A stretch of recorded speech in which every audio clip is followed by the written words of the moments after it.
Bonjour à tous, bienvenue. Donc, je suis le docteur Philippe Boinat. Je suis le président donc, de la commission d'échographie du CNGOF. Il y a également Véronique Debarge qui va arriver. Là, elle a eu un petit souci. Il y a a priori un accident sur l'autoroute, donc elle va arriver dans quelques minutes.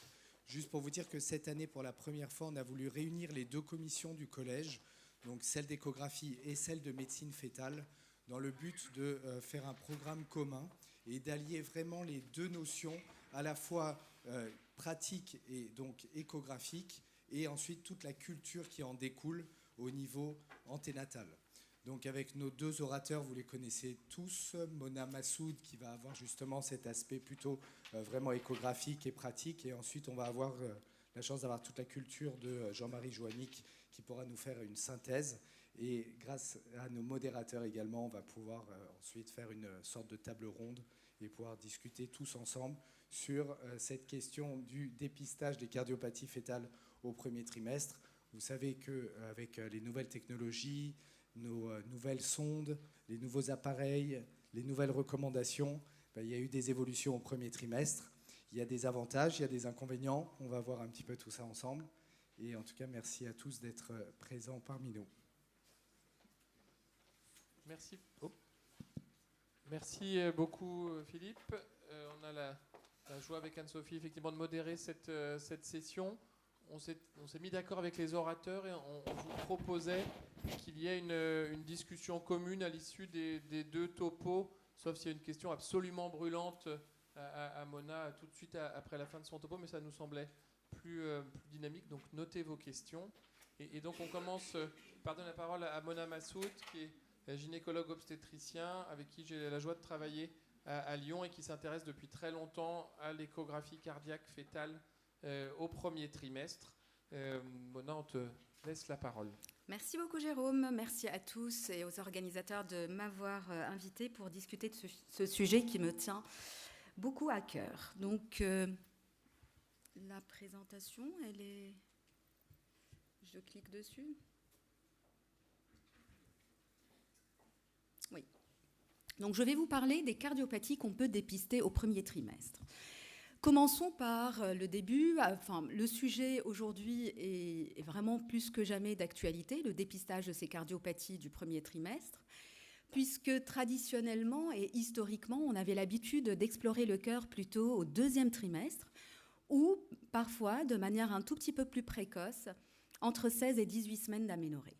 Mais en réalité, quand on regarde l'embryo, tout simplement, on voit que ce tube cardiaque a déjà effectué ces différentes transitions pour avoir un cœur quasi complet avant 10 semaines d'aménorrhée.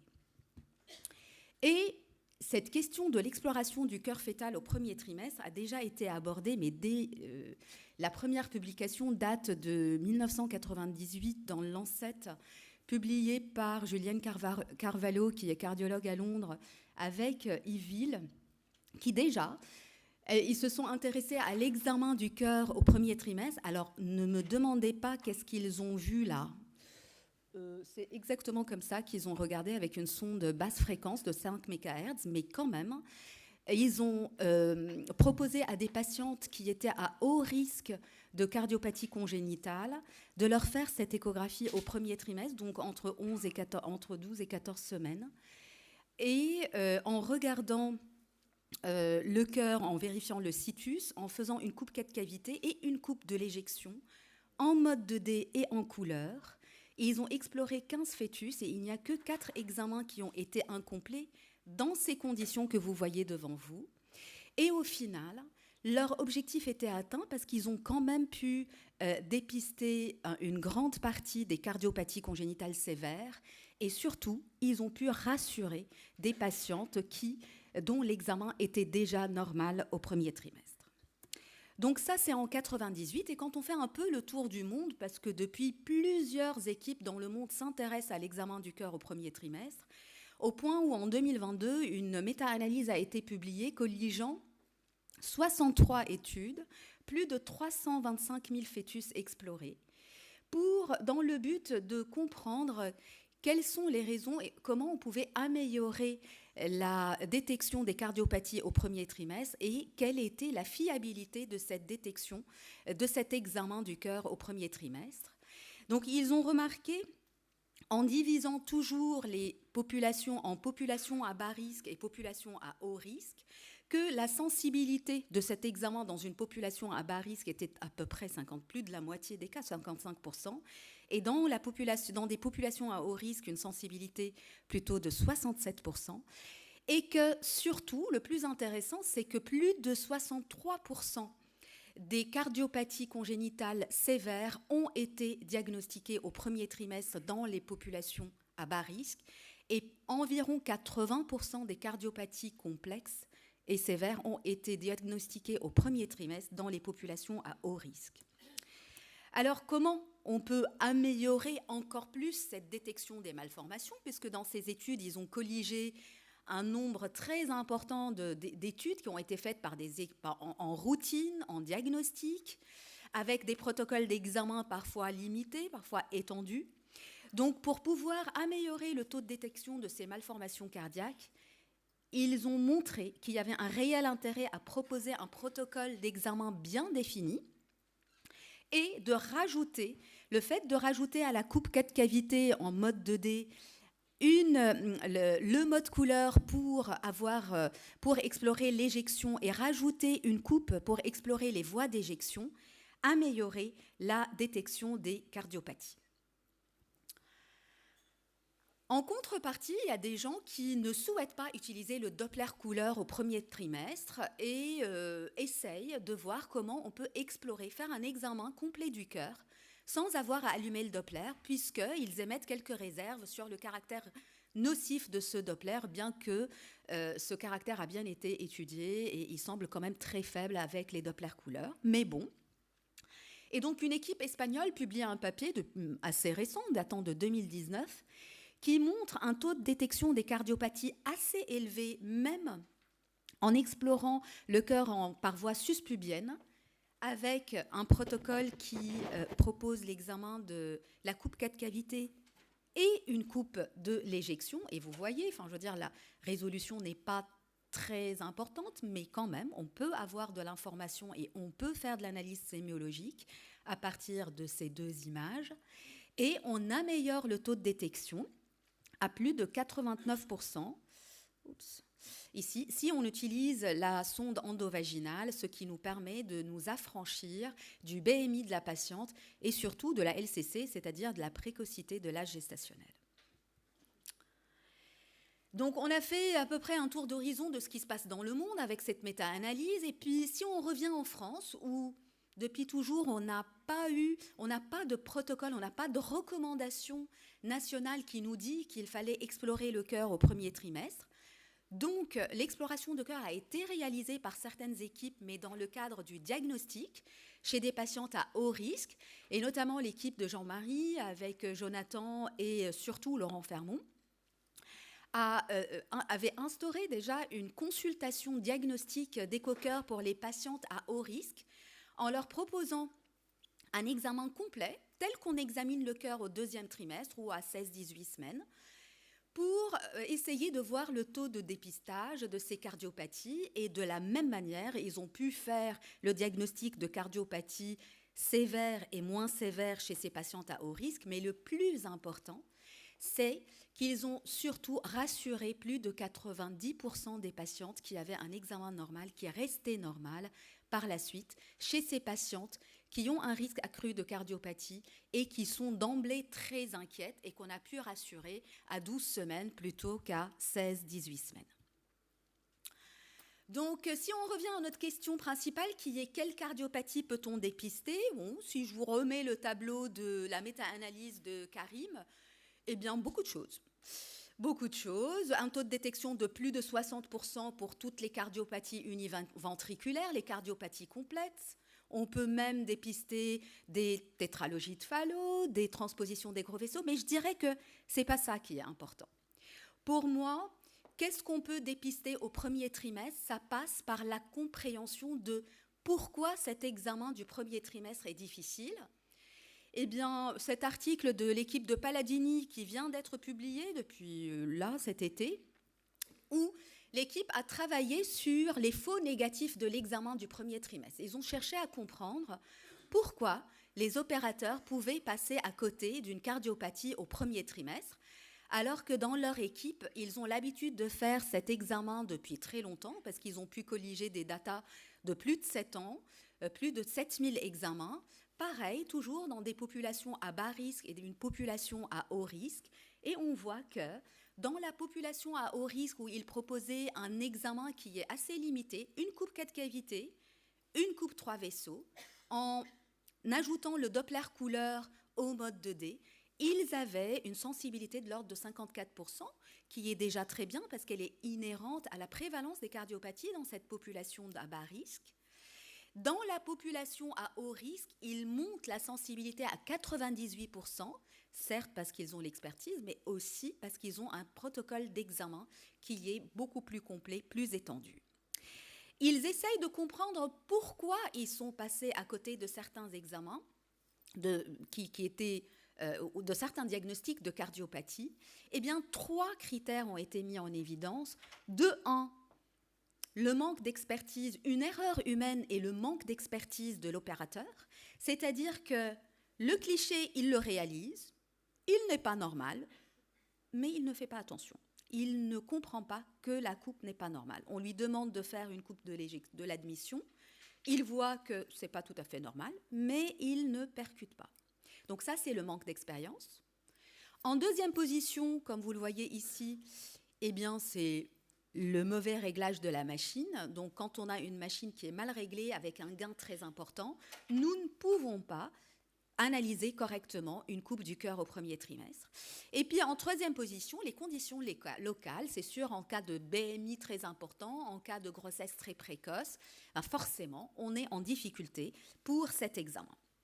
Et donc, qu'est-ce qu'il propose ? Il propose bien de s'entraîner pour faire l'examen du cœur, d'acquérir la coupe quand le fœtus se présente bien, de bien régler sa machine et d'utiliser des sondes adaptées. Donc, pour moi, quelle cardiopathie peut-on dépister au premier trimestre ? La question pour moi se résume à 3 situations. En fait, qu'est-ce qu'on veut essayer de dépister à tout prix ? Eh bien, ce qu'on voudrait essayer de dépister, c'est les cardiopathies complexes et les cardiopathies univentriculaires. Qu'est-ce qu'on ne veut pas dépister à tout prix, mais qu'on pourrait dépister ? C'est les CIV, les FALO, les TGV, les CIA, d'accord ? Et ce qu'on ne dépistera jamais, c'est toutes les pathologies valvulaires évolutives, les rhabdomyomes, les troubles du rythme, les risques de cohorte qui apparaissent au 3e trimestre. Donc c'est vraiment important de savoir aujourd'hui nos limites. On veut bien se lancer dans l'examen du cœur du premier trimestre, mais il faut savoir qu'il y a des cardiopathies qu'on pourra toujours dépister et il y a des cardiopathies que nous ne dépisterons pas. Et pour cela, il faut savoir quel protocole on va examiner, avec quelle machine, quels outils, quel niveau de risque des patientes et quel niveau d'expertise. Il faut savoir connaître ses limites. Donc aujourd'hui, comment on peut faire ? On nous propose de regarder le cœur en mode 2D, 4 cavités. Je pense qu'on n'a pas de pointeur, mais bon, peu importe. Sur cette coupe-là, d'accord, qui n'est pas forcément très jolie, mais n'empêche qu'elle est très informative. Nous avons un cœur à 4 cavités. On voit bien les 4 cavités, un septum, un axe du cœur qui est tout à fait normal. Donc on peut répondre déjà, suite à cette analyse sémiologique simple, à certaines questions qui seraient des points d'appel importants pour des cardiopathies sévères. Si on veut aller plus loin et allumer la couleur, le Doppler couleur, ben on va pouvoir voir de manière encore plus précise le caractère symétrique de l'admission, de remplissage des cavités. Et si on veut aller dans le domaine expertise un tout petit peu plus loin, donc on peut utiliser les modes de microvascularisation qui sont actuellement proposés par différentes machines, enfin différents opérateurs, enfin constructeurs, pardon. Et moi, je travaille en particulier, par exemple, avec Canon parce que j'utilise ce mode SMI où, là, on peut faire de l'analyse sémiologique extrêmement fine. On voit même les veines pulmonaires. Parfois, on arrive à les voir toutes les 4, la taille des 4 cavités, le caractère symétrique, etc. Donc ça, c'est avec quoi on peut analyser le cœur. Puis après, quel plan de coupe ? Ça dépend de quels sont nos outils, quelle est notre expertise, mais il faut savoir qu'on peut tout analyser. On peut faire un examen échographique cardiaque complet avec toutes les coupes, la coupe 4 cavités, la coupe de l'éjection VG à aorte, toutes les coupes des éjections droites, de l'ensemble de l'éjection droite aux coupes 3 vaisseaux et aux coupes 3 vaisseaux trachés et aux coupes sagittales. On peut toutes les analyser en mode Doppler ou en microvascularisation. Maintenant, quel examen à quel terme? Parce que là aussi, il y a à dire. À 11 semaines, on n'a pas la même chose qu'à 13 semaines. D'accord? À 11 semaines, c'est sûr qu'on a du mal. Hein. Sur la première, là, vous voyez, en mode 2D, honnêtement, on ne voit pas grand-chose. Dès que j'allume mon mode microvascularisation, je suis un tout petit peu mieux. Si je veux passer par voie endovaginale, je peux aussi. À 12 semaines, nous sommes déjà beaucoup plus à l'aise et on peut déjà faire une analyse sémiologique plus importante. Et à 13 semaines, aujourd'hui, avec les appareils que nous avons une exploration qui est tout à fait complète et très précise du cœur fœtal. Donc, en fait, les cardiopathies... Ah, zut. Les cardiopathies, quelles sont les cardiopathies qu'on va dépister? Regardez cette coupe 4 cavités, on voit d'emblée que l'axe du cœur n'est pas normal. On voit d'emblée que sur une coupe 2D standard, qu'on n'a pas 4 cavités. Il y a une cavité ventriculaire qui n'est pas bien visible. On est ici à gauche, ici à droite. L'examen nécessite exactement la même rigueur que l'examen du deuxième trimestre. Et quand on met le Doppler couleur, vous voyez très bien ici qu'on n'a qu'une seule cavité ventriculaire qui se remplit et on a un foramen ovale qui se remplit du côté gauche-droite plutôt que droite-gauche.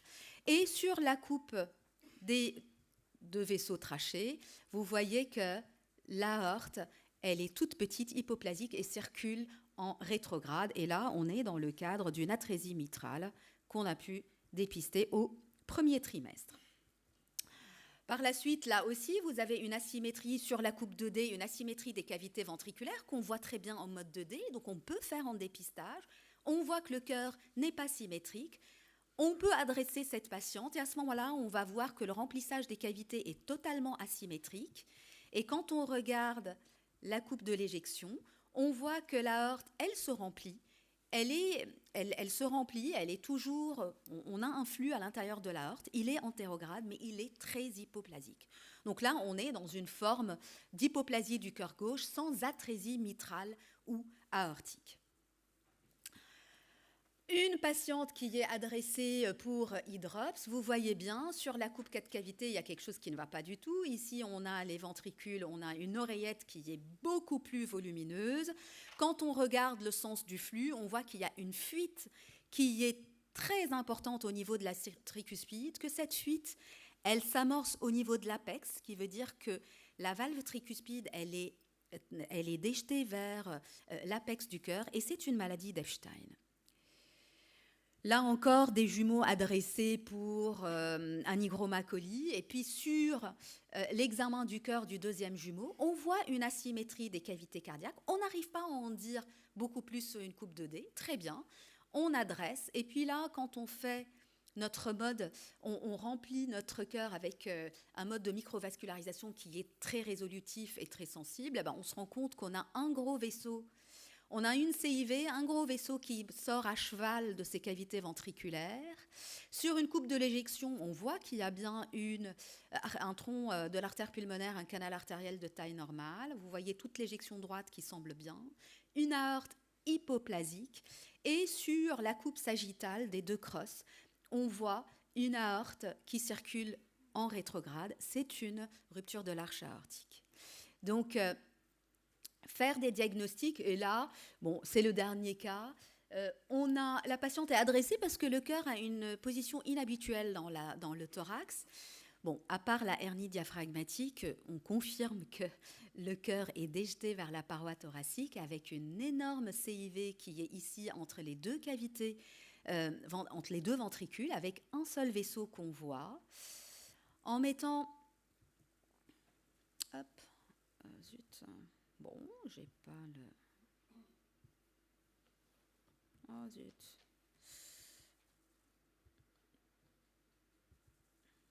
Ok. Pardon. Je vais vous montrer quand même ce beau dossier. Donc vous voyez un seul gros vaisseau qui sort du cœur. Quand on passe en coupe sagittale, il s'agit d'un troncus avec une artère pulmonaire qui part de sa partie inférieure, qu'on voit super bien. On voit les deux artères pulmonaires, mais qui ne sortent pas d'une vraie artère pulmonaire. On ne voit pas le tronc de l'artère pulmonaire indépendant de l'aorte. Et donc, c'est un troncus. Alors moi, j'ai la chance de proposer, comme Jean-Marie, une consultation dédiée d'écho-cœur fœtal aux patientes qui sont à haut risque de cardiopathie, que je fais conjointement avec le docteur Joly, ici présent, qui est cardiopédiatre. Je dis que j'ai la chance parce que tous les deux, on a pu se former et améliorer nos performances.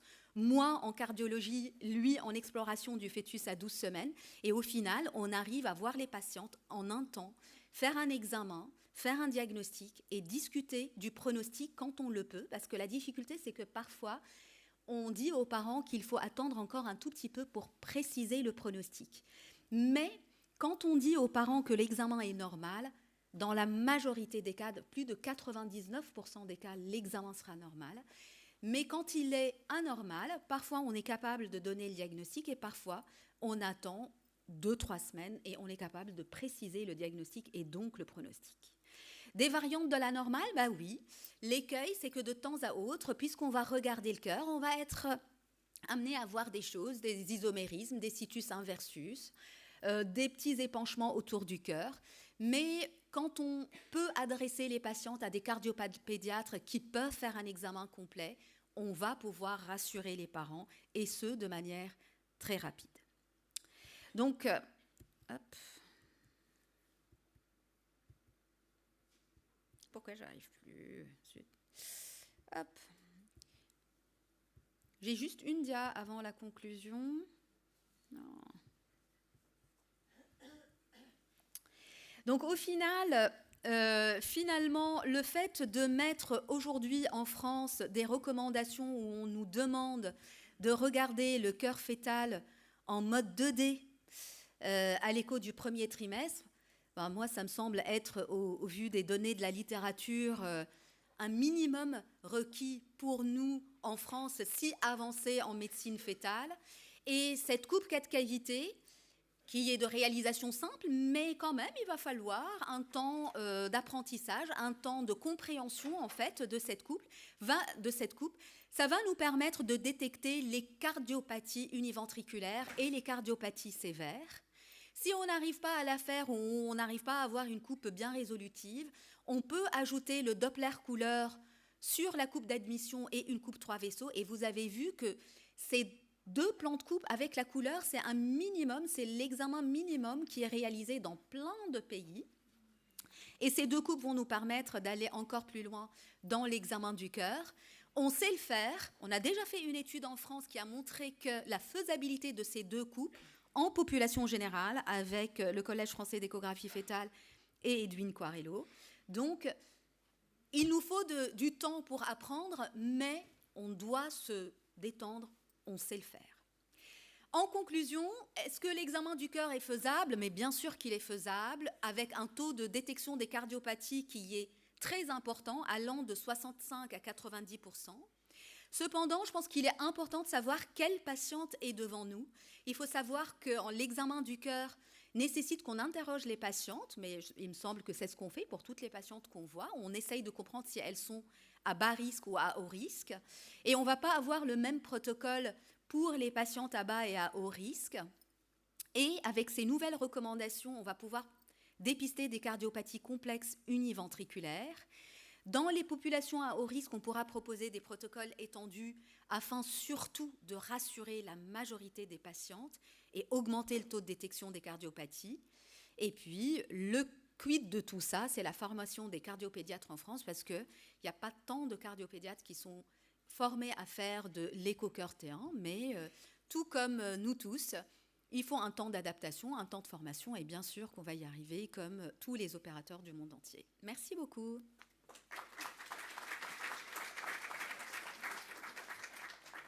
Merci beaucoup Mona pour ton topo très clair, très didactique avec de magnifiques clichés et séquences. Donc, je vous propose de faire comme on avait décidé, de ne pas faire de questions entre les deux topos, mais de faire les questions plutôt à la fin, puisque les deux topos sont corrélés. Et du coup, j'invite le professeur Jean-Marie Joannick à venir faire sa présentation sur les enjeux de ce dépistage. Voilà, Jean-Marie, c'est à vous. Merci beaucoup Anne-Sophie, merci aux organisateurs pour cette invitation. Tout d'abord, pardonnez-moi de me présenter à vous de manière assez casual, mais en arrivant hier soir, j'ai dîné assez rapidement et la serveuse a renversé son plateau sur ma veste. Bon, si elle était sympa, j'ai trop rien dit. Il y a une histoire très étroite qui unit le cœur fœtal au prénataliste que nous sommes. Vous savez que le cœur fœtal est le premier organe mal formé à la naissance, avec les anomalies du système nerveux central. Il occupe une place prépondérante dans la mortalité néonatale en lien avec les malformations. Globalement, 25% de la mortalité néonatale est liée à des causes malformatives, parmi lesquelles à peu près 30% sont en lien avec une malformation cardiaque. Communément, les cardiopathies sont diagnostiquées au 2e et 3e trimestre de la grossesse lorsqu'un diagnostic prénatal a été porté. Vous savez comme moi que le cœur fœtal est une porte d'entrée formidable pour la discussion d'associations malformatives et de syndromes.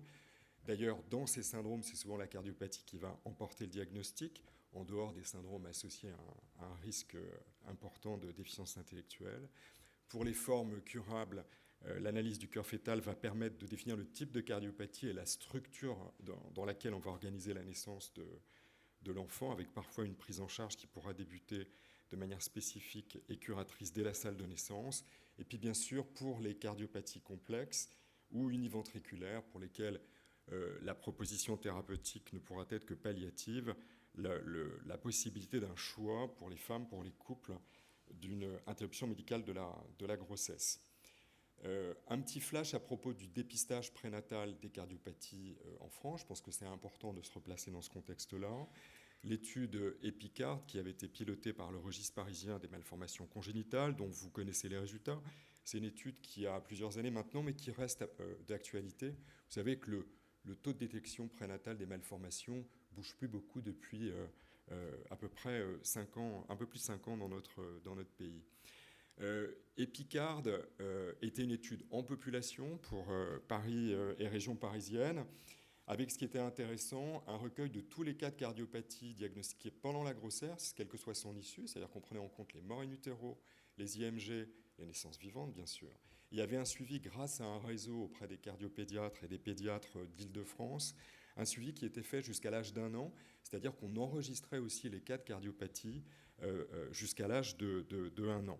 Le premier résultat important de cette étude a été que à peu près 25% des cardiopathies sont diagnostiquées dans la vraie vie après la première semaine de vie, c'est-à-dire après le sortir de la maternité. Et on savait que les données du registre parisien avantageaient un petit peu le diagnostic prénatal, parce que vous savez qu'à Paris, on enregistre les cas jusqu'aux sorties de maternité.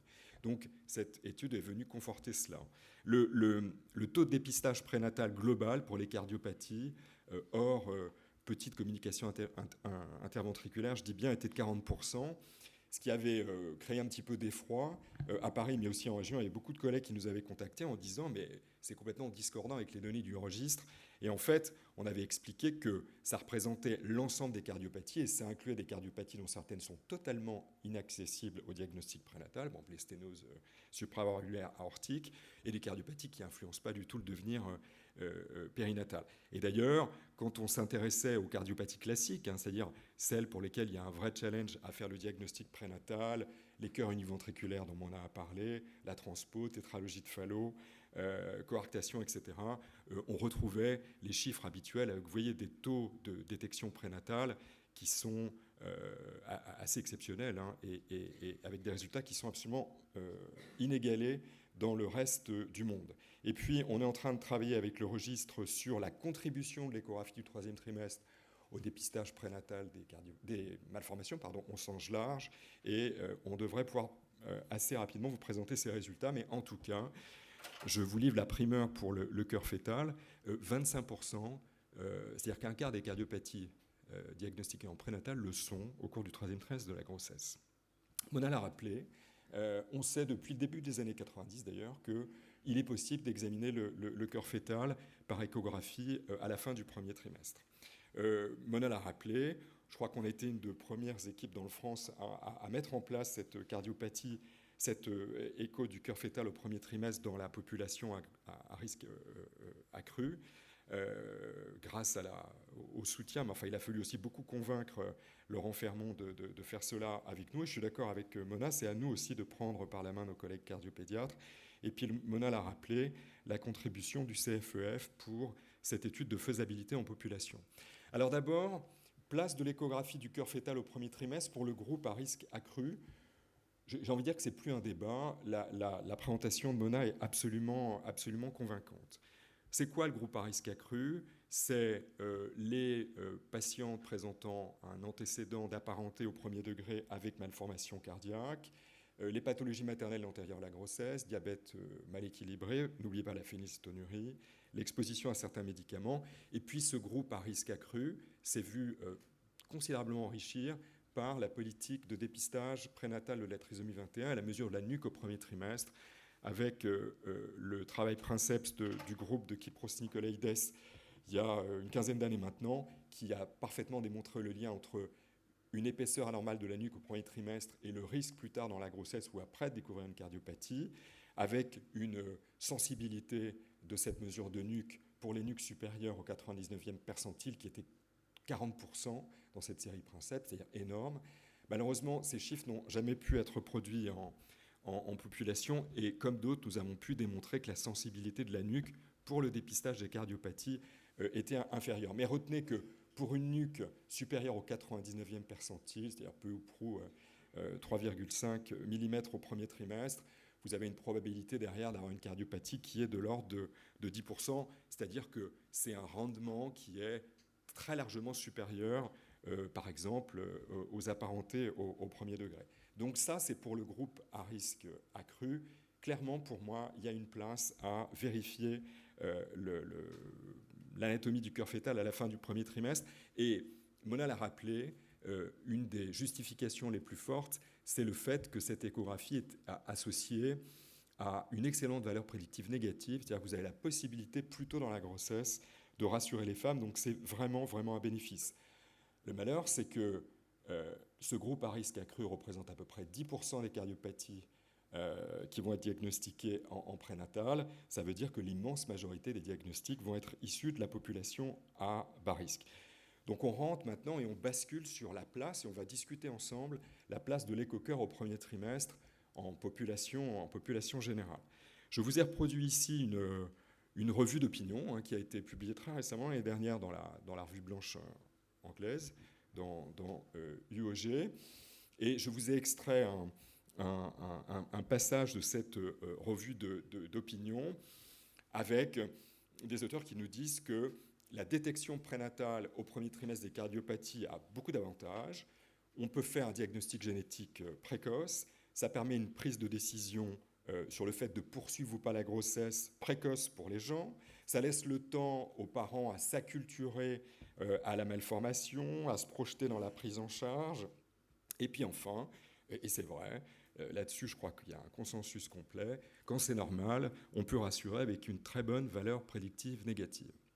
Alors, quel que soit le temps de la grossesse auquel on va suspecter une cardiopathie, il n'y a pas tellement de raisons qu'on se place dans une démarche et une approche de diagnostic prénatal qui soit différente. Je vous reproduis ici la diapo-titre de mon cours que je fais tous les ans au DU de médecine fœtale, conduite à tenir devant un diagnostic prénatal de cardiopathie.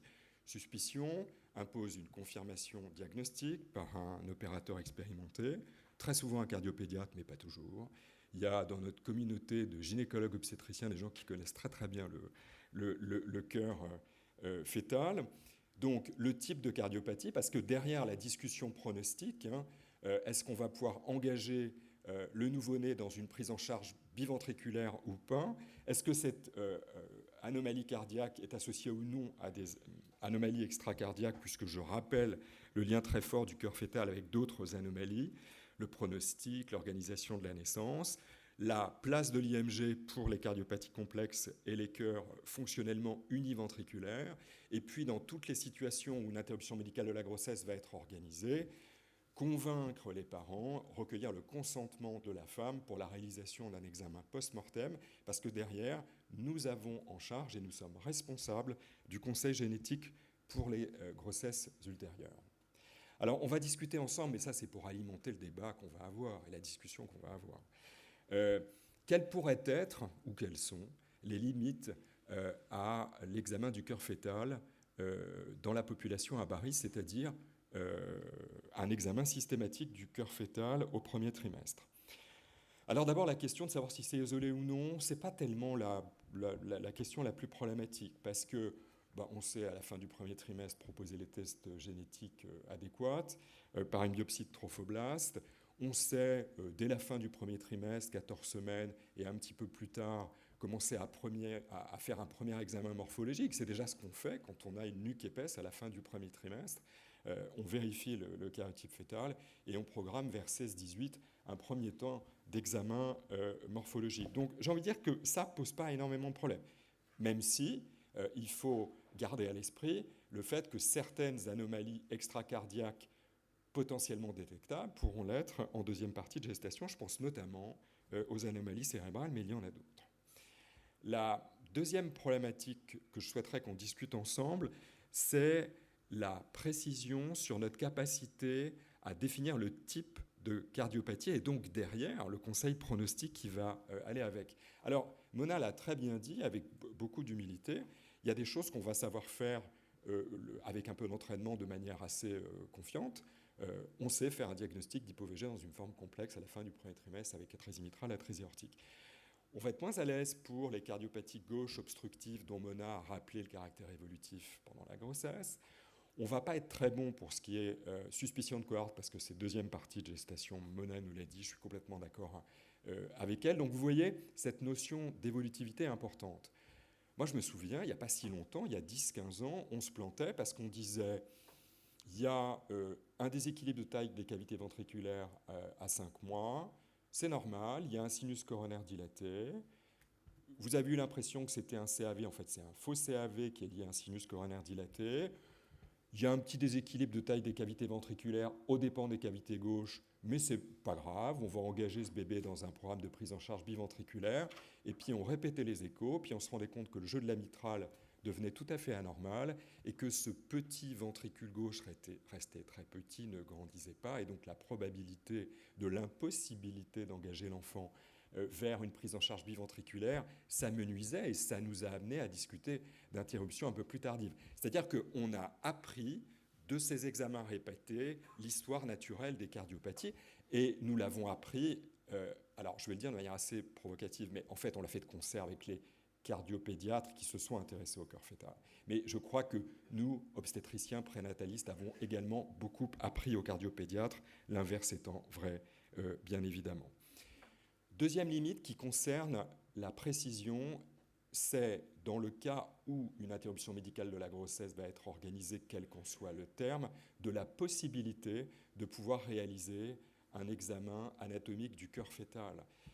Bon, vous savez comme moi que la ressource pour ce qui concerne la fœtopathe dans le pays est dramatiquement faible.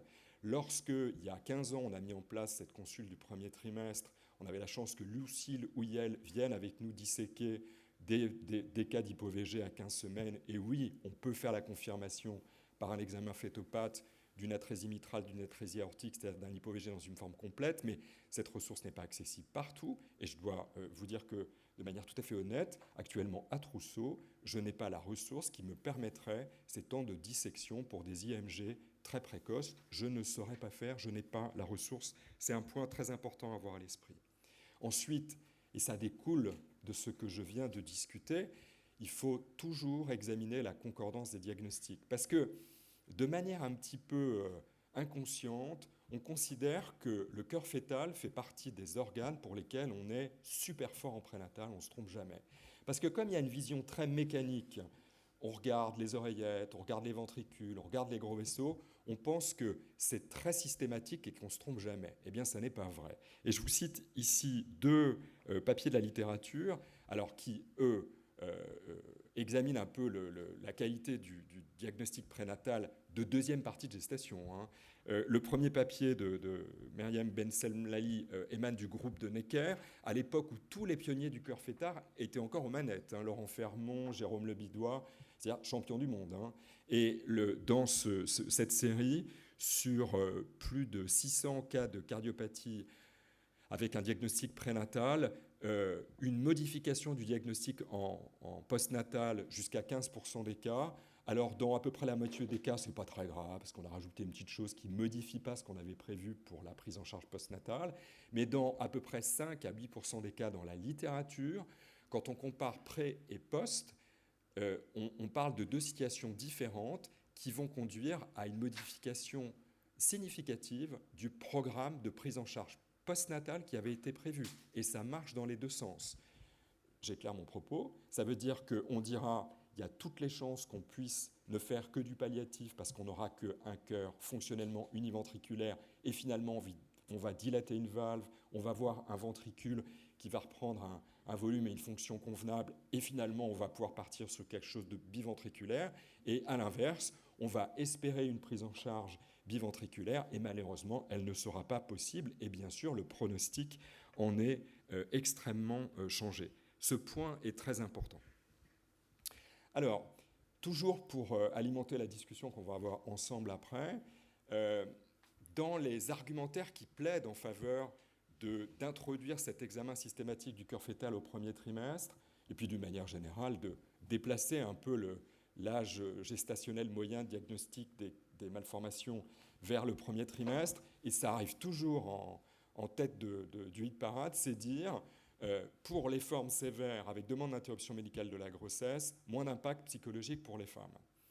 Alors finalement, et j'ai fait une revue assez extensive de la littérature, hein, il n'y a pas grand-chose dans la littérature là-dessus, et surtout, il n'y a pas d'études avec un niveau de preuve très important qui soutiennent cela. Alors je vous présente ici un travail qui émane du groupe de Katia Bilardo, qui est une étude intéressante parce qu'elle a porté sur, de mémoire, 150 ou 170 femmes. Et le but de cette étude, c'était d'étudier l'impact à long terme, 4 à 7 ans après une IMG, sur le devenir psychologique des femmes, avec des critères qui sont universels pour évaluer le stress post-traumatique, la dépression et puis les mécanismes de deuil qui ne se font pas de manière normale. Et puis cette étude, elle a conclu qu'il y avait certains éléments qui étaient associés à une augmentation du risque d'un mauvais devenir psychologique qui étaient représentés par un niveau d'études bas pour les femmes, des problèmes d'interrelation dans le couple et un manque de soutien du conjoint ou du partenaire, ce qui frappait au saut du bon sens, ça on arrive à le comprendre, et aussi un âge gestationnel plus élevé dans la grossesse. Mais finalement, quand on regarde un petit peu à la loupe cette étude, on se rend compte que pour ce qui est de l'âge gestationnel, il y a beaucoup de biais pour interpréter les résultats parce que les diagnostics sous-jacents sont différents. Plus on est tôt, plus on va avoir des diagnostics d'anomalies chromosomiques. Plus on est tard, plus on va avoir des diagnostics de syndrome. Or, la discussion pronostique, elle est totalement différente. Quand on fait une information prénatale de T18, on va être quand même assez à l'aise dans notre information prénatale. C'est un petit peu différent quand on va informer sur une association polymalformative et un risque résiduel 2, qu'on a d'ailleurs souvent du mal à chiffrer pour les femmes. Et puis enfin, les modalités d'organisation de l'IMG vont également avoir un impact, IMG chirurgical versus IMG avec un accouchement par les voies naturelles. Cette deuxième étude, alors beaucoup plus limitée par le nombre de femmes qui ont été incluses, une trentaine, mais avec à la fois des entretiens semi-dirigés et des questionnaires, qui a étudié le devenir psychologique à 6 semaines, 6 mois et 1 an, qui a comparé des IMG issus de diagnostics du premier trimestre versus des IMG issus de diagnostics du deuxième trimestre et qui a mis une augmentation du stress post-traumatique, en évidence une augmentation du stress post-traumatique pour les IMG du deuxième trimestre par comparaison au premier trimestre. En revanche, plus de différence à 6 mois et 1 an. Et là encore, quand on regarde le papier avec attention, on se rend compte qu'il y a des biais de confusion qui doivent être pris en compte. Alors, De toute façon, cette étude, je vais vous dire, il faut être fort, elle est impossible à faire, parce qu'on ne va pas pouvoir comparer une même pathologie interrompue au premier et au deuxième trimestre, mais finalement, quand vous prenez la peine de discuter avec les pédopsychiatres ou les psychologues qui connaissent parfaitement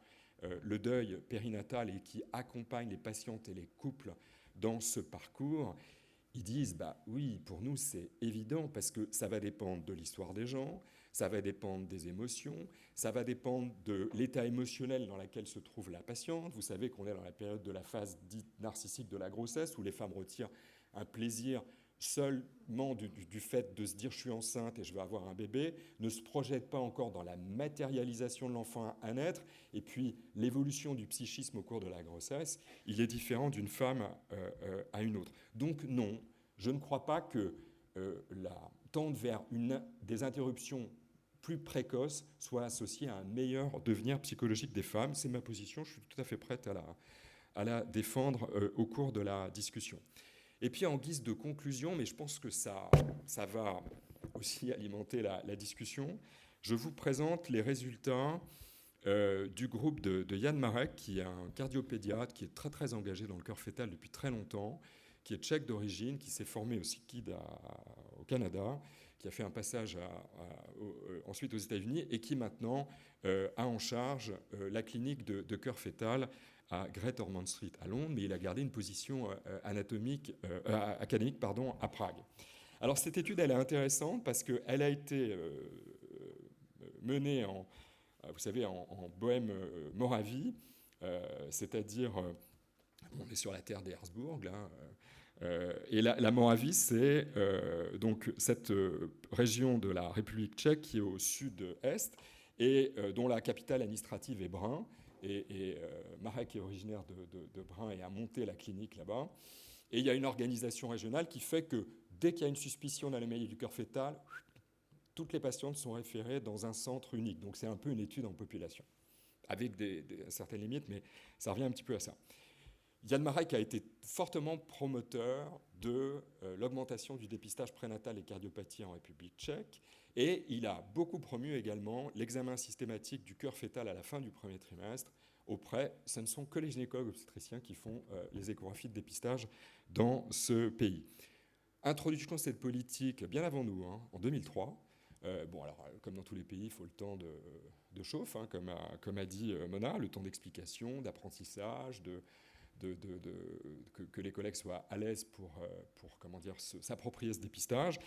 Et puis il a fait une espèce d'étude avant-après, donc il s'est mis à distance de cette période pivot. Il a comparé, vous voyez, la période avant, donc 96-2001, comme ça on est à distance de l'introduction de l'examen du cœur fœtal systématique, notamment de la cavité à la fin du premier trimestre, et puis largement après, entre 2007 et 2013. Alors, je vous la fais courte, mais cette étude elle est très intéressante, parce qu'elle avait pour but elle posait plusieurs questions. Elle disait, est-ce que le type de cardiopathie qu'on va suspecter au premier trimestre sont différents de celles qu'on suspecte actuellement au deuxième ou troisième trimestre? Et quel est le devenir des grossesses? Est-ce que ça a un impact sur le devenir des grossesses? Alors, les résultats de cette étude, considérables, il y a près de 700 cardiopathies, vont un peu dans le sens de ce qu'a dit Mona tout à l'heure. C'est-à-dire que, oui, le type de cardiopathie est différent si on compare premier et deuxième trimestre. Et au premier trimestre, on a beaucoup plus de cœurs univentriculaires. Et puis au deuxième trimestre, on va diagnostiquer plus transport des gros vaisseaux, VDDI, c'est-à-dire toutes les situations de malposition artérielle, ce qui n'est pas une surprise. Mona l'a dit, je la rejoins totalement. Ensuite, beaucoup plus d'IMG pour les cardiopathies dépistées à la fin du premier trimestre, 85%. Et finalement, au final, plus de morts in utero aussi, et au final, seulement 10% de nouveau-nés vivants. Alors, ça s'explique beaucoup, il faut dire les choses, par le fait que c'est une étude en population, c'est-à-dire que c'est une étude en vraie vie. Il y a l'examen du cœur qui fait partie de la checklist du premier trimestre, et puis ensuite, ils ont regardé tout, donc ils ont gardé les cas avec anomalies chromosomiques. Et donc, vous voyez que dans les cas avec cardiopathie, il y avait beaucoup d'anomalies chromosomiques, donc ça explique le nombre d'IMG important, ça explique aussi la surmortalité, le nombre de morts fœtales in utero important. Mais pas que. Et je le rejoins complètement.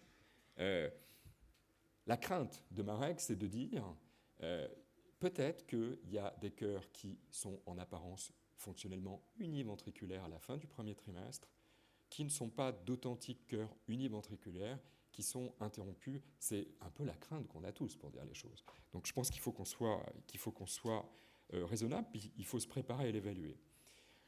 En conclusion, je rejoins Mona, place indiscutable de l'examen du cœur fœtal à la fin du premier trimestre pour le groupe à risque accru, je répète, excellente valeur prédictive négative et un examen complet dans 90 à 95% des cas. Pour le groupe à risque accru, l'examen des cavités, l'examen des gros vaisseaux de la base. En dépistage, nécessaire évaluation à faire, j'espère qu'on pourra la mener au sein de notre pays.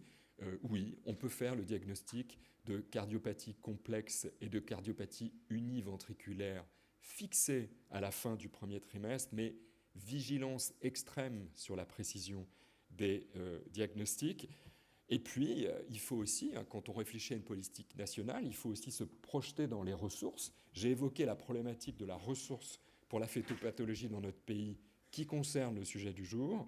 Il y a aussi, et Mona l'a évoqué, la limitation de ressources par rapport à l'expertise des cardiopédiatres ou de grands spécialistes de l'anatomie du cœur fœtal qu'il faut prendre par la main pour examiner au premier trimestre. Mais Dieu sait si Laurent était reluctant à l'époque pour le faire. On arrive à le faire et il l'a fait avec beaucoup de passion.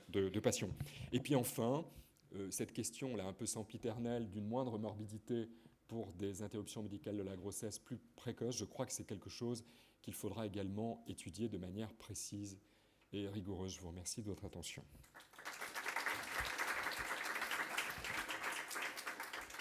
Merci Jean-Marie. On invite Mona et Jean-Marie à nous rejoindre à la table ici. Il y a un micro, donc utilisez le micro pour poser vos questions. Levez la main, levez-vous, mais qu'on puisse tous profiter de la question.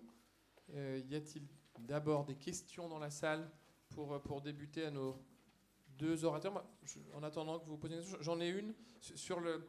Pascal Bast. Ah ben voilà, Pascal, vas-y. Hop. Pardon, je... Le micro ne marche pas à la technique.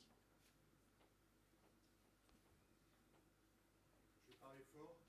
Donc, merci. D'abord, je voudrais vraiment vous remercier tous les deux pour deux choses. D'abord, la qualité de votre exposé. J'ai été vraiment bluffé par Mona, ce que tu nous as montré comme image. C'est vraiment magnifique. Et puis, Jean-Marie, au-delà de ton exposé, tout le travail que vous avez fait avec Jonathan et ce que vous nous avez appris à faire sur ces cardiopathies. Je pense que, comme tu l'as très très bien dit, on est complètement d'accord maintenant sur ce dépistage des cardiopathie dans les populations à haut risque, des populations sélectionnées. Je mettrai tout de suite les... Pascal, attends, parce que je ne suis pas certain qu'en fond les gens t'attendent. Ah, super, ouais. merci. Ouais, ça marche. Bon. Merci. Donc vraiment, je crois je disais qu'on est tous d'accord maintenant en tant qu'échographiste pour dire, bah oui, il y a cette place qui est devenue indispensable dans les populations à haut risque. Vous l'avez très bien dit tous les deux, le problème, c'est les populations à bas risque. Et en dépistage, en population à bas risque. Bon, moi, je vais mettre les pieds dans le plat tout de suite. On sait très bien qu'il y a un truc sous-jacent là, qui va tourner en boucle un peu dans ces journées. C'est les recommandations. Mona, tu as terminé ton topo pratiquement là-dessus, sur les nouvelles préconisations de la CNEOF 2022, qui demande à tous les échographistes dépisteurs d'aller faire cette étude au premier trimestre, sur l'échographie du premier trimestre. Moi, je voulais vraiment votre avis, en toute sincérité, parce que moi, ça me pose problème. Je pense que oui, on sait le faire. Oui, on va savoir le faire. On va apprendre à le faire. Le souci, c'est que, vous l'avez bien rappelé, dans toutes les études, et dans votre discours, d'ailleurs, c'est ressorti, j'ai pris des notes à plein de reprises, oui, à partir de 12,5. Tu as montré des images, tu nous as dit, regardez cette image, bof, on voit quasiment rien, on est à 11 et quelques. Par contre, 12,3, regardez, ça devient beau. Et alors 13,3, c'est magnifique. Tu nous as montré ça. Le problème, c'est que l'écho T1 en France, elle a lieu entre 45 mm et 84 mm. On est à 11 semaines quand on commence les échos T1. Une grande partie des femmes ont leur échographie du premier trimestre entre 11 et 12 plus 3. Et là, très clairement, on ne va pas être capable, pour la grande majorité des dépisteurs, de faire cette étude dans des conditions correctes. C'est indiscutable qu'à 13 semaines, on va y arriver. À 11 semaines et demie, on n'y arrivera pas. Donc, qu'est-ce que ça veut dire? Ça veut dire un nombre incalculable de contrôles. Ça veut dire des femmes qu'on va reconvoquer en disant « Je suis désolé, vous êtes à 11 semaines et demie, je ne vois pas bien les cavités, je vous revois dans 15 jours à 13 et demi pour les voir, ou alors je vous adresse. » Ça veut dire des angoisses générées pour les patientes. Ça veut dire, moi je pense qu'en termes de santé publique, ça ne tient pas la route. Si on m'avait dit, oui, quand vous faites une écho de dépistage à 12,5, 13, allez-y, regardez le cœur, regardez comme ça devient intéressant. Là, je pense que j'aurais adhéré. Si on nous dit, oui, pour toutes les échos T1, non, ça va créer un problème de santé publique majeur. Et je rejoins complètement ce que dit Jean-Marie. On n'a pas les ressources pour faire les contrôles. C'est pas possible. Les échodiagnostiqueurs vont exploser et les échocardiographistes aussi. Pascal, si madame permet, je vais faire 2 commentaires. Je ne suis pas membre de la CNEOF. J'ai lu ce rapport avec grand intérêt. Oui, je te réponds. J'ai lu ce rapport avec grand intérêt. Alors, mon topo, il concerne l'examen du cœur fœtal à la fin du premier trimestre dans son ensemble. Sauf erreur, Mona me corrigera si je dis une connerie, la CNEOF recommande un examen de l'équilibre de taille des cavités. Tu as raison, et Mona l'a dit, on est tous d'accord, il y a une différence entre examiner un cœur à 11 et un cœur à 14 semaines. Mais cette différence, elle porte essentiellement sur l'étude du reste, c'est-à-dire des gros vaisseaux. Et l'équilibre de taille, je pense que c'est quelque chose qui est faisable dans une très large proportion des examens du cœur fœtal au premier trimestre. C'était la seule commentaire que je voulais faire. Attention, hein, pas de confusion dans l'esprit des gens. C'est la CNEOF, dans la lecture que je fais de ce rapport, ne recommande pas un examen complet du cœur fœtal. Il demande juste l'équilibre de taille des cavités. Et je crois que cela est possible dans le range de termes qui est celui recommandé, notamment pour la mesure de nuque. Merci Pascal pour ton commentaire. En fait, de la même manière, moi non plus, je ne suis pas membre de la CNEOF, je n'étais pas à ces recommandations. Moi-même, j'ai déjà mis en place une consultation de cœur pour les patientes à haut risque. Donc forcément, moi j'étais partie pour un examen étendu pour les patientes à haut risque. Maintenant, quand on voit ce qui se fait en routine, les patientes qui nous sont adressées au premier trimestre pour des suspicions de cardiopathie parce que les gens sont en train de les regarder, quand on voit ce qui se passe dans le monde entier avec ce dépistage premier trimestre, je me dis que finalement, demander de regarder le cœur en 2D en insistant sur le fait que ce qu'on vous demande, ce n'est pas d'attester que le cœur est normal, ce qu'on vous demande, c'est de regarder l'équilibre de l'équilibre des 2 cavités ventriculaires pour essayer de ne pas passer à côté de cœur univentriculaire ou de cardiopathie complexe. Je pense que c'est quelque chose qui est tout à fait faisable en routine. À 11 semaines, c'est sûr, de toute manière, à 11 semaines pile, on est mal pour tout. Hein. On voit un fœtus qui est tout petit. Bon, c'est aussi la limite, et c'est pour ça que j'ouvre les yeux aux échographistes, parce qu'il ne va pas falloir demain être plus royaliste que le roi. Envoyer directement les patientes au cardiologue, mais on sent qu'au début, ça va partir dans tous les sens. Notre but aujourd'hui, c'est d'essayer de voir qu'est-ce qu'on est capable de faire et pourquoi on le fait. Et aujourd'hui, je pense qu'il faut relayer un message. L'idée de regarder un cœur en mode 2D, en coupe 4 cavités simples, et c'est ce qui est recommandé, c'est juste de dire il y a bien 2 cavités ventriculaires. Et on ne veut pas aller plus loin. Je crois que c'est tout. Et puis alors, tu vois, Pascal, moi, si la CNEOF avait dit faites un examen complet du cœur fœtal au premier trimestre, j'aurais dit mais c'est une folie. Une folie. Ça, il faut le réserver au groupe à risque accru. Mais je pense l'équilibre de taille des cavités ventriculaires, quand on discute avec des gens qui font du dépistage, qui font ça toute la journée, ça me semble quelque chose de faisable. Je ne sais pas si Philippe, tu veux faire un commentaire ?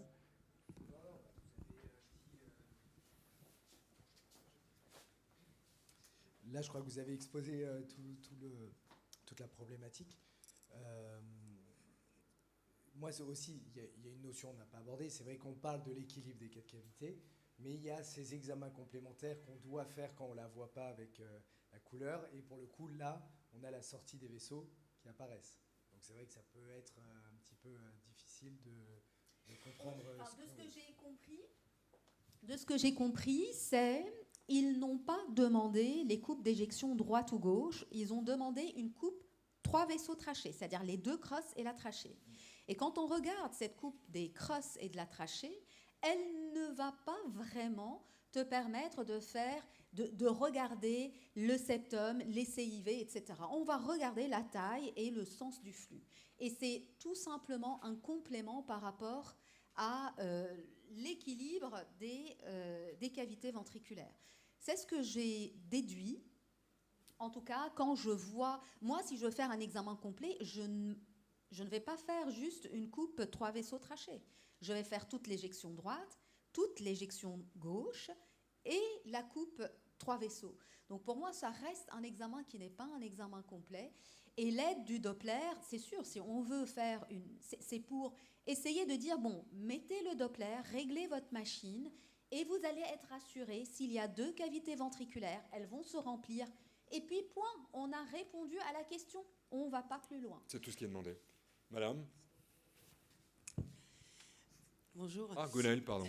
Madame. C'est pas grave. Non, merci pour vos topos, effectivement.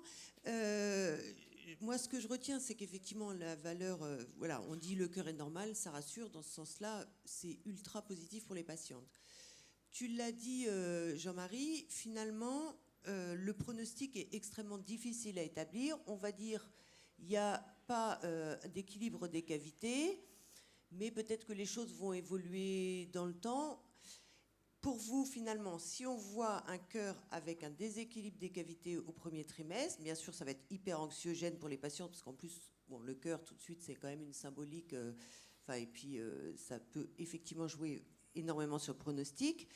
À quel terme vous jugez que finalement, on va être capable d'établir réellement un pronostic pour la patiente en disant il faut basculer vers l'IMG peut-être ou pas? Tout dépend du terme du dépistage, mais tu vois, si on a été un peu tôt au premier trimestre, moi je recontrôlerai à 14. Et puis si on est plus vers 13 au-delà, je recontrôlerai à 14-15. Je ne sais pas ce qu'en pense Mena. C'est exactement ça. Puis Hervé est avec moi, Hervé Joly. Honnêtement, quand on a une réelle asymétrie au premier trimestre, déjà dans le diagnostic des coarctations de l'aorte, qui est un diagnostic très difficile, des suspicions de coarctation, quand on a montré que quand on a une asymétrie qui est déjà présente, une asymétrie des ventricules et des gros vaisseaux, présente au deuxième trimestre, c'est un facteur qui pourrait être un facteur pronostic pour le risque de coarctation postnatale. Donc quand on a une asymétrie des cavités ventriculaires qui est présente au premier trimestre, et je vous ai montré 2 cas. Je vous ai montré un cas d'hypoplasie, d'atrésie mitrale et aortique où on n'a aucun remplissage. Et je vous ai montré un autre cas où il y a une asymétrie, mais ce n'est pas une petite asymétrie, c'est une nette asymétrie avec une hypoplasie de l'aorte. Et c'est ce que les anglo-saxons appellent la coarctation de l'aorte. En fait, c'est un spectre de l'hypoplasie de l'aorte qui va de la forme la plus extrême, qui est l'atrésie mitrale et l'atrésie aortique, à des formes qui sont sévères et graves, mais qui ne sont pas atrétiques, qui sont les hypoplasies extrêmement sévères. Et c'est typiquement le cas que je vous ai montré.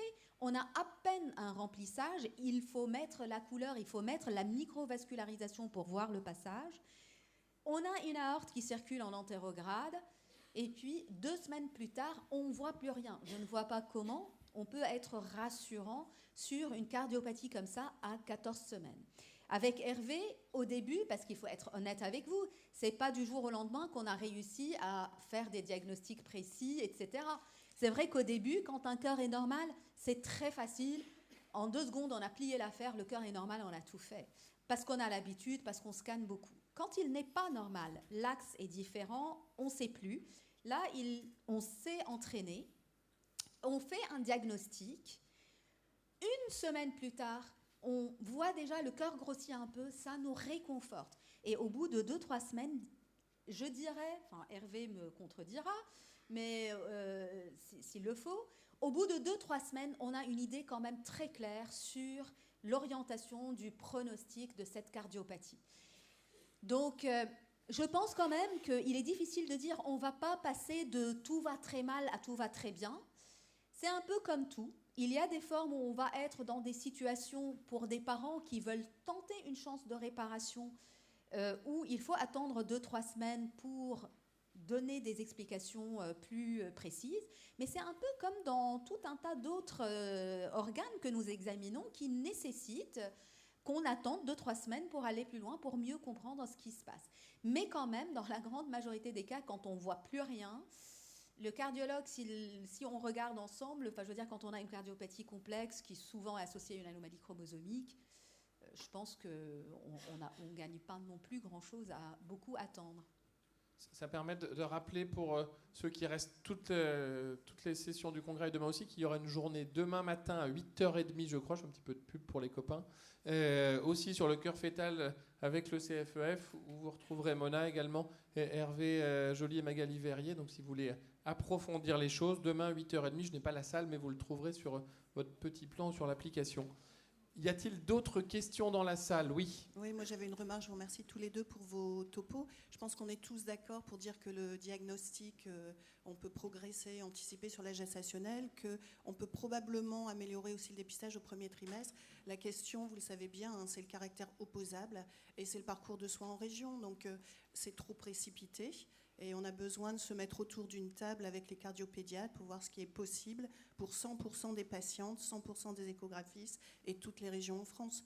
Donc le caractère opposable est trop anticipé. Ce sera la conclusion. Il faut le discuter, mais tu sais, je crois, Véronique, que la structuration intermédiaire du contrôle, elle va beaucoup reposer sur nous aussi. Hein. Tu vois, on le disait, je crois que vraiment, moi, la lecture que je fais de la CNEOF, c'est la taille des cavités ventriculaires. C'est tout. Je crois que c'est possible, dans l'immense majorité des cas, dès les termes les plus précoces pour ce qui est de la mesure de nuque.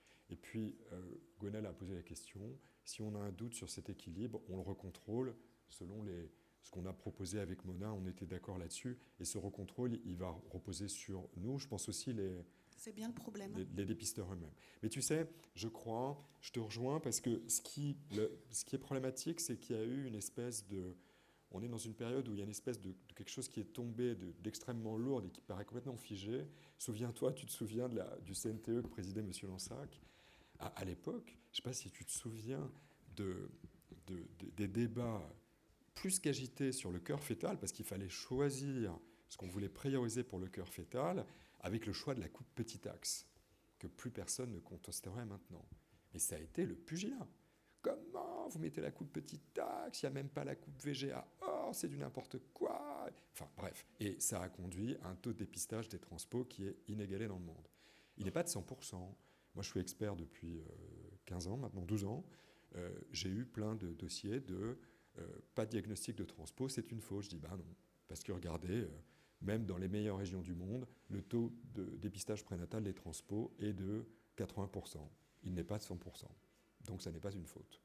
Et puis, d'une manière générale, quand on illustre son examen avec les coupes qui sont un peu les coupes syndicales, même de qualité pas exceptionnelle, hein, pas des photos de congrès, les collègues ne risquent rien. Est-ce que, petite question, on n'a pas abordé dans un congrès de gynécologues obstétriciens, quelle est la place de la voie vaginale, notamment à ces termes très précoces ? Autant pour un cardiopédiatre, j'entends que c'est compliqué de faire une échographie par voie vaginale. Ça ne me semble pas un tabou pour un gynécologue obstétricien. Est-ce qu'on s'en sort mieux par voie vaginale ou pas ? On est très bien par voie abdominale, plutôt après 13 semaines. Et puis, il y a un papier récent dans Ultrasound qui reprend un petit peu, qui donne les petits trucs pour pouvoir avoir la complétude de l'examen. Ça va dépendre de la position fœtale. Ça peut aussi dépendre du BMI, mais l'immense majorité des examens sont finalement, avec un bon réglage, finalement plus instructifs par voie suspubienne que par voie vaginale. Mais tu peux tenter. Hein. L'étude que j'ai montrée, les gens faisaient, comme ils voulaient faire qu'en 2D sans Doppler couleur, ils faisaient beaucoup par voie vaginale. Mais aujourd'hui, l'immense majorité des experts qui font de l'écho du cœur fœtal au premier trimestre le font par voie abdominale. Je pense qu'on a des machines qu'on sous-utilise. Les réglages sont souvent pas optimisé. Et c'est le moment de travailler un peu ces réglages pour pouvoir l'optimiser. Oui, je crois que dans la méta-analyse, en fait, il n'y avait pas de différence dans le dépistage entre la voie abdominale et la voie vaginale.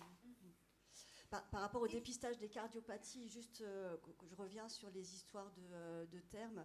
Là, Pascal disait effectivement que l'équilibre des cavités était peut-être difficile à voir à 11 semaines, mais est-ce qu'on ne pourrait pas dire quand même qu'il y a un bon compromis pour essayer de programmer cet examen du premier trimestre entre 12 et 13 ?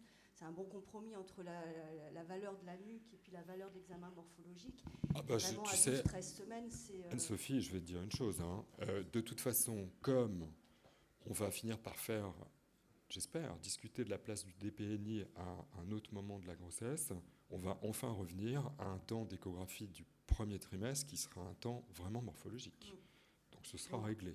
Plutôt vers la deuxième partie de la fenêtre temporelle de cet examen. Je pense. L'ensemble de l'écho sera plus informative à 12 qu'à 11, en fait. Je pense. Donc, même pour l'examen du pôle céphalique. Et si vous me permettez un dernier commentaire, parce que je crois qu'il faut quand même qu'on l'ait à l'esprit, quand on prend un petit peu la carte de l'Europe, je vous ai montré le travail que Marek a piloté pour la République tchèque. Je vous ai dit, le changement, c'est 2003. Regardez les recommandations de l'ISUOG, qui est la Société internationale d'ultrasons, et ce qui est en train de se passer autour en Europe. Faut pas qu'on ait peur, je pense. Je voulais savoir comment vous organisez la consultation anténatale une fois que vous avez soit un doute ou une anomalie au premier trimestre. Parce que tu parlais de faire un contrôle à 1 semaine, on a le délai de la biopsie trophoblaste qui est souvent incompressible. Comment vous gérez ça et quand est-ce que vous commencez à parler d'une éventuelle biopsie trophoblaste à la patiente ? C'est tout comme au deuxième trimestre, vraiment. C'est pour ça que volontairement, de manière caricaturale, j'ai mis ma diapo de conduite à tenir dans une cardiopathie que je fais au DIU depuis 15 ans. Tout pareil. Honnêtement, pour ma part, qui fait une consultation pour les patientes à haut risque, aujourd'hui en routine, c'est ce que je fais. Les patientes, de toute manière, s'il y a un doute, en général, comme je l'ai dit, quand le cœur est normal, on n'a pas de doute. Quand il y a un doute, on explique aux parents. Quand on la voit à 12, on pourra faire une biopsie à 13. Donc, si on n'est pas certain, mais en général, le doute, il ne va pas au diagnostic, il va à la précision du diagnostic et au pronostic. Et pas... quand on a un doute, c'est peut-être pour les CIV où on n'est pas très, très sûr, mais ça, on le recontrôle. Et pour l'accompagnement, excuse-moi Philippe, pour l'accompagnement, puisque c'est un peu le prolongement de ta question, regarde, il y a plein de cardiopathies typiquement dépistées au deuxième trimestre pour lesquelles on va dire aux gens, on a besoin un peu de temps et de contrôle évolutif. Tout ce qui est gauche obstructif, tout ce qui est fallo pour la qualité de la voie pulmonaire, tout ce qui est une monacité, le tronc artériel commun. On n'est pas très bon d'ailleurs parce qu'on ne sait pas toujours dire, on est mauvais pour dire si la valve est fuit ou pas.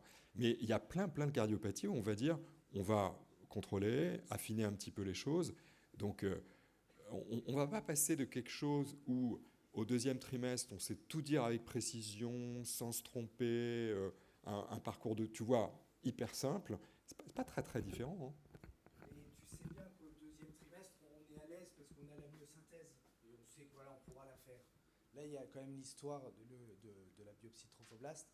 Et par exemple, toi, Mona, quand tu sais qu'il y a une anomalie, est-ce que tu balances tout de suite la patiente dans le circuit diagnostic anténatal, discussion de biopsie trophoblaste, ou tu refais un contrôle avant? Donc, je balance tout de suite.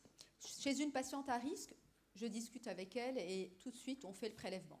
Honnêtement, aujourd'hui, on a assez d'expertise. On a fait plus de 500 examens cœur avec Hervé sur du bas risque et sur du haut risque. On est à peu près à plus de 150 examens. Mais voilà, ça nécessite quand même une certaine expertise. Oui, mais Mona n'est pas dépisteuse. Je dis ça pour l'audience. Du coup... Oui. Après, on a peur aussi finalement du faux positif. Alors, quid des faux positifs? Parce que c'est vrai que les études, il n'y a pas beaucoup d'examens photopathes. On a tous un petit peu peur aussi. Voilà, il y a eu l'allongement du délai de l'IVG. Est-ce qu'on ne va pas inquiéter à tort des patientes qui vont aller faire une IVG? Mais au final, est-ce que sur des cardiopathies sévères, complexes, comme les hypo-VG, vraiment on peut se tromper? Honnêtement, je ne vois pas. Nous, sur notre étude qu'on est en train de finaliser avant de la publier, il y a eu 2 diagnostics qu'on a corrigés, mais c'était pas, il y avait quelque chose, on n'a rien trouvé. On s'est trompé de 2-3 diagnostics de CIV qu'on n'a pas vus, et j'ai envie de dire, très bien, on les a pas vus, c'est des CIV musculaires, parfait. Mais après, c'est des corrections de diagnostics, mais on n'a jamais dit à une patiente, il s'agit d'une cardiopathie complexe, et c'était finalement rien du tout. Non, je veux dire, quand on a un doute sur... le pire, c'est quoi? C'est les CIV sous-aortiques et la heurte à cheval. Honnêtement, le pronostic, il est à l'artère pulmonaire hypoplasique. Si on a une artère pulmonaire normale, on va tenir le même discours. On attend, et puis on va voir venir les choses, et puis à ce moment-là, on discutera un prélèvement, ou si c'est une variante de la normale, une légère dextroposition, mais on a la même problématique au 2e trimestre. Hein. Donc... voilà. Est-ce qu'il y aura des cas de faux négatifs, des faux positifs sur lesquels on ferait une interruption de grossesse? Enfin, je dirais un peu comme tout. Vigilance, mais vigilance, il faut être vigilant. Il n'y a pas si longtemps que ça, en 2e partie de gestation, on voyait des cas d'hypo-VG qui n'en étaient pas. Parce que l'hypo-VG, c'est atrésie mitrale, atrésie aortique. Ouais. Et donc, on utilisait ce terme par excès. Vigilance, hein, elle est apportée par le papier de Marek. Je crois qu'il y a une différence entre la France, la République tchèque, UK, etc. C'est qu'on a une organisation des soins et une qualité de structuration des échographistes depuis le dépistage jusqu'au référent all-road, vraiment qui très souvent est soit dans un CPDPN, soit en lien très étroit, et un niveau aussi intermédiaire pour le contrôle morphologique. Ce d'autant que l'organisation des soins primaires a été beaucoup bouleversée dans certaines régions par les ressources des gens qui font l'écho. Je pense notamment à l'accès des sages-femmes et au développement énorme des sages-femmes dans le cadre du dépistage. Non, moi je suis plutôt inquiète pour les cardiopédiatres. Je pense vraiment qu'il est temps que les cardiopédiatres se mettent à faire des écho-cœurs un peu plus précoces quand il va falloir préciser des diagnostics. Et ça, c'est la question des ressources sur le territoire. C'est ça qui m'embête un peu. Il y a un cardiopédiatre, justement. Il y en a un dans la salle. Merci Hervé Joly. Merci beaucoup pour les topos. Moi, j'avais juste une remarque pour la ressource cardiopédiatrique, parce que finalement, je me dis que le cardiopédiatre, il ne va pas beaucoup vous servir sur l'imagerie, parce que vous êtes des bons imageurs, il y a de bons dépisteurs, il y a de bons référents. Moi, le cardiopédiatre, je le vois dans le T1, surtout dans le discours du pronostic. Et je pense que ça, c'est un point hyper important qui rejoindra la question de « et quid de la demande d'IVG si on fait un diagnostic de transposition des gros vaisseaux à 13 semaines ?» C'est vrai, moi ça m'embêterait qu'on interrompe une transposition des gros vaisseaux simple à 13 semaines. Mais en fait, c'est le même problème que nous, on a au T2. Quand on dit au T2, madame, votre bébé a une tétralogie de Fallot de belle voie pulmonaire, et que vous avez des parents qui vous disent « ah non, moi j'en veux pas, je veux tout de suite interrompre ». Mais non, on ne peut pas interrompre une transposition des gros vaisseaux, une tétralogie de Fallot. Et ils vont faire CPDPN, jusqu'à un CPDPN qui acceptera une interruption de grossesse pour une transposition. Je vais vous raconter une histoire, c'est une histoire vraie. Je termine, et je pense qu'au T1, la place du cardiopédiatre, c'est surtout de dire, voilà, votre obstétricien, votre dépisteur, votre référent, il va diagnostiquer ça, je vais vous expliquer ce que c'est, je vais vous expliquer ce qu'on peut faire, je vais vous expliquer les doutes. Et je pense que si le couple est en confiance avec ce qu'on lui a dit, il y aura certainement moins de demandes d'IVG à 13 semaines sur des cardiopathies curables. Et je pense que c'est ça. Il faut vraiment... Vous avez fait un topo qui est très technique, qui est très imagerie, ce qui est le cas, c'est ce qu'on demande. Mais derrière ça, il y a aussi toute la présentation. Et nous, je vais un peu lancer un caillou. Nous, les cardiopédiatres, on a des fois un petit peu gêné de récupérer des fois des couples qui ont vu des obstétriciens, qui connaissent bien le cœur, mais qui ont dit des choses pas tout à fait vraies. Et donc, on est obligé de récupérer un petit peu le truc en disant non, c'est pas tout à fait ça. Je vous réexplique. Et ça, non, vous avez complètement raison. Mais je pense que c'est vraiment très intéressant de travailler ensemble, parce que vous voyez des patientes où l'obstétricien a joué au cardiopédiatre, et nous, on voit des patientes où le cardiopédiatre a fait toute la consultation de prénatal. Et je crois que c'est le fait de travailler ensemble qui fait que cette interrelation est fluide pour les femmes. Je vais vous raconter une histoire. Quand on a lancé cette clinique de d'écho-cœur du premier trimestre avec Laurent Fermont, le premier cas de transpo des gros vaisseaux était une nuque au 99e percentile. On fait l'écho, assez rapidement, on réalise que c'est une transpo. On finit l'examen et Laurent dit à la patiente, j'ai une bonne nouvelle. Parce que votre bébé, il a une transposition des gros vaisseaux, à reconfirmer dans la grossesse, mais qui est dans une présentation régulière. Et ça explique pourquoi la nuque était un petit peu plus épaisse à la fin du premier trimestre. Et donc, alors, il surjouait le truc, mais ça écrasait l'incertitude pronostique qui est celle d'une nuque épaisse avec tous les autres diagnostics. Mais je vous raconte cette histoire parce que ça illustre parfaitement le propos de remettre les choses dans le contexte, puis de cette collaboration qu'on doit avoir.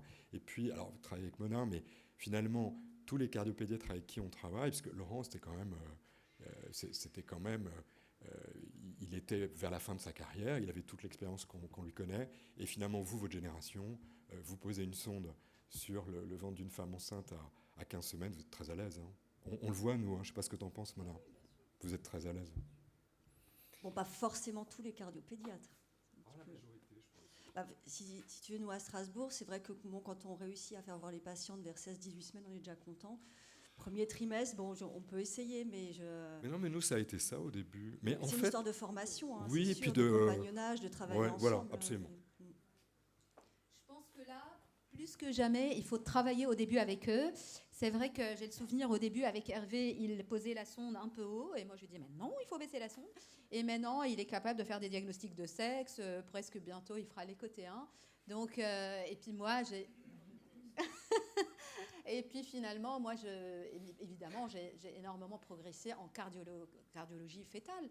Donc oui, au début, il va falloir qu'on travaille vraiment conjointement avec les cardiopédiatres. Et c'est probablement nous qui allons, au début, les former à regarder, à suivre ce fœtus qui tourne dans tous les sens et pas rester figé sur le cœur à une position, descendre un peu plus bas sa sonde. Enfin bon, voilà. Donc...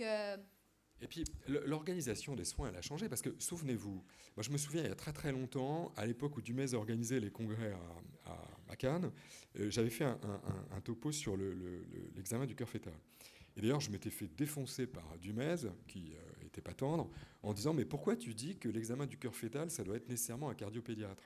Parce que, regardez dans l'organisation des soins, pour ce qui est des nuques épaisses, moi... Quand une patiente, tu vas la revoir d'ailleurs, j'ai vu une patiente cette semaine avec une nuque au 99e percentile, je vois Philippe, entre le 95 et le 99e. Et tu lui as dit, on se revoit vers 16-18, vous voyez avec M. Joignic, je dis oui, je suis d'accord. Et puis, vous voyez avec lui si on fait un truc avec le cardiologue, je dis bah non. Si M. Boina dit tout normal, je ne vais pas vous envoyer voir le cardiologue.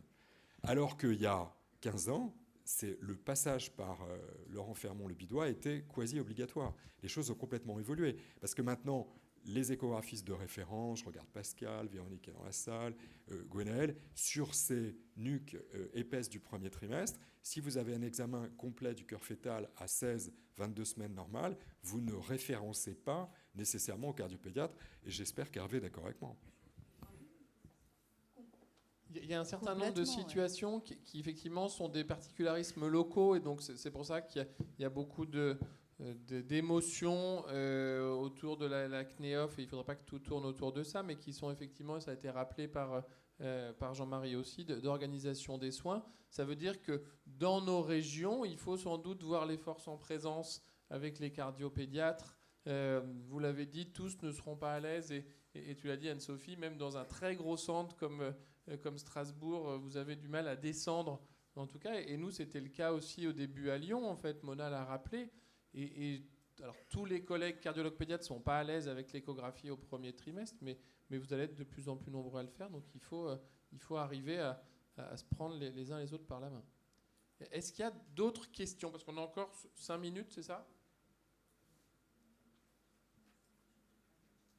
Pas de questions dans la salle. Plus de questions. Des remarques peut-être des orateurs. J'aurais envie de poser... Pardon. Vas-y, Mona. Je voulais juste poser une question aux dépisteurs qui sont là. Qu'est-ce que vous en pensez? Vous avez peur?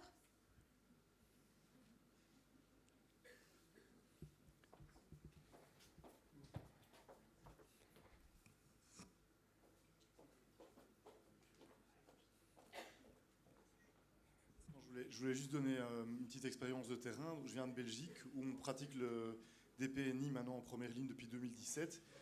Et absolument sans être un expert, on a effectivement maintenant switché les échos du premier trimestre à un bon 13 semaines. Et sans être un expert, on y arrive sans aucun problème quand on a ces termes-là. Ça vraiment, sans avoir progressé personnellement sur le plan technique, le saut il est énorme depuis qu'on n'a plus l'enjeu de la nuque pour le dépistage de la trisomie 21 de façon aussi pesante. Moi, je voudrais faire un commentaire d'ordre général avant de relancer ton petit sondage. Je crois que, puisque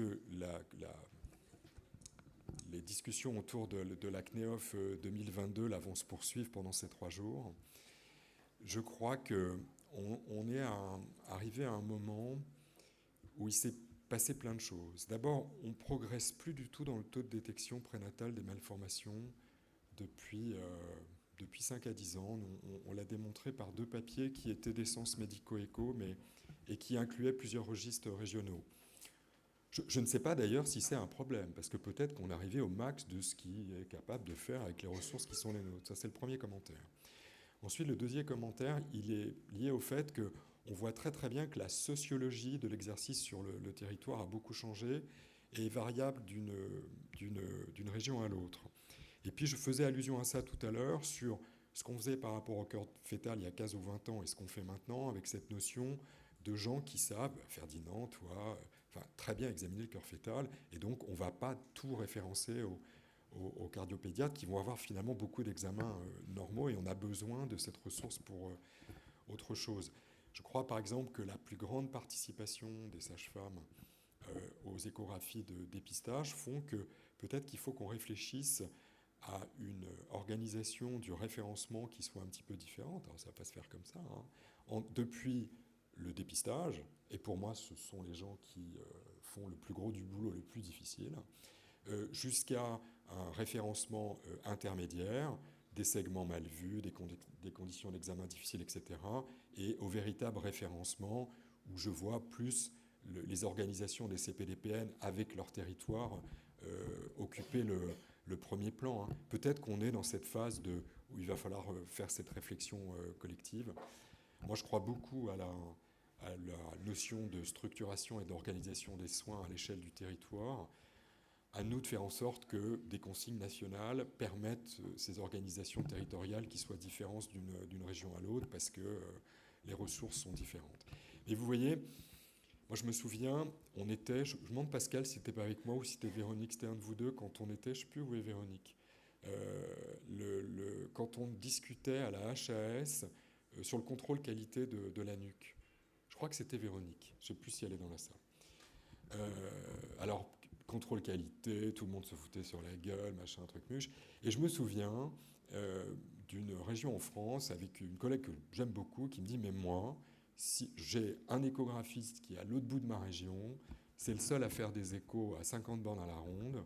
Si tu me supprimes cette échographie, ces nuques sont merdiques, mais si tu me supprimes cette échographique, pour les femmes de ce coin-là, ça pose un vrai problème. » Dans les suites des discussions sur la CNEOF 22, je rediscute avec cette collègue et je dis « Tu te souviens, cette intervention à l'époque, qu'est-ce que tu penses maintenant sur cet échographiste ?» Et elle me dit « Non, je suis d'accord avec toi. » C'était une vision de dire « C'est mieux que rien », mais finalement, en termes de qualité de soins, ce n'était pas satisfaisant.